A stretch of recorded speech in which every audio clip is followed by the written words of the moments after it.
Dans l'histoire de l'UFC, certaines catégories se démarquent par la puissance brute, d'autres par la technique raffinée. Mais la division des 66 kg, le poids plume, c'est une histoire d'élite, de maître du combat complet, capable d'allier vitesse, endurance, puissance et intelligence. Aujourd'hui, nous n'allons pas parler de simples champions, nous allons entrer dans l'arène des titans, des hommes qui ont marqué une génération, qui ont régné des années, et dont le nom évoque respect et admiration. Trois noms résonnent plus fort que tous les autres: José Aldo, Max Holloway, Alexander Volkanovski. Ces trois hommes ont écrit les plus belles pages de cette division. Trois styles, trois époques, mais un seul but: être le meilleur. José Aldo, c'est l'essence même du poids plume historique.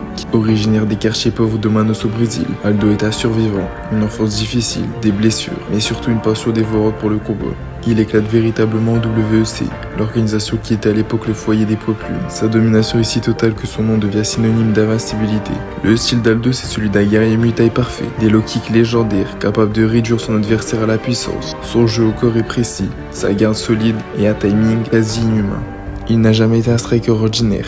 Il combine vitesse, puissance et stratégie défensive avec une maîtrise impressionnante. Il se bat aussi bien debout que contre la cage. Et l'un des poids plumes a possédé une défense de takedown exceptionnelle, repoussant les meilleurs lutteurs comme Shawn Mendes ou Ricardo Lamas. Sa stature, il la défend 9 fois consécutives, en combinant le WEC et l'UFC. Ce qui est un record historique dans cette catégorie. Aldo incarne la constance et la peur qu'il aspirait à ses adversaires. Peu osait le défier, car il broyait méthodiquement chaque prétendant. Mais au-delà des chiffres, c'est l'impact d'Aldo qui est immense. Il a transformé la division des 66 kg, l'a rendue crédible, puissante et a fait du poids plume un poids noble. Si Aldo était la tempête silencieuse, Max Holloway est la tornade incessante. Né à Hawaï, ce natif de l'archipel est la personnification de l'endurance et du courage. Max débute sa carrière jeune, sous les projecteurs dès l'adolescence et subit une défaite contre Conor McGregor, que nous excluons ici du débat GOAT, mais qui reste un moment clé dans la division. Cette défaite ne le brise pas, elle le forge. Holloway construit son règne avec une patience d'orfèvre, sa force, un volume de frappe inégalé, une endurance hors norme et un cœur d'acier. Il frappe ses adversaires avec une précision chirurgicale, accumulant les coups jusqu'à ce qu'ils s'effondrent. Ses records sont hallucinants, un record UFC de 445 coups significatifs dans un combat contre Calvin Kattar, et une victoire éclatante contre José Aldo qui symbolise le passage de flambeau. Il défend la ceinture 3 fois, notamment face à Brian Ortega, dans une démonstration tactique et mentale, puis contre Frankie Edgar et José Aldo pour confirmer sa domination. Holloway incarne aussi la résilience. Il se relève de blessures graves, continue de se battre au plus haut niveau et pousse ses limites constamment. Sa rivalité avec Volkanovski, bien que marquée par des défaites, souligne la ténacité de ce combattant et son statut de légende. Entrons maintenant dans l'ère moderne, avec un homme qui a bouleversé tous les pronostics, Alexander Volkanovski. Ancien joueur de rugby, il apporte une puissance physique impressionnante, alliée à un QI de combat exceptionnel. Ce n'est pas le striker le plus flashy, ni le plus rapide, mais c'est le plus complet. Volkanovski est un maître de la stratégie, il analyse, adapte et domine ses adversaires par une combinaison de frappes précises, de lutte intelligente et d'une incroyable endurance. Battant José Aldo, puis Max Holloway, deux des plus grands noms de la division. Et il ne s'arrête pas là.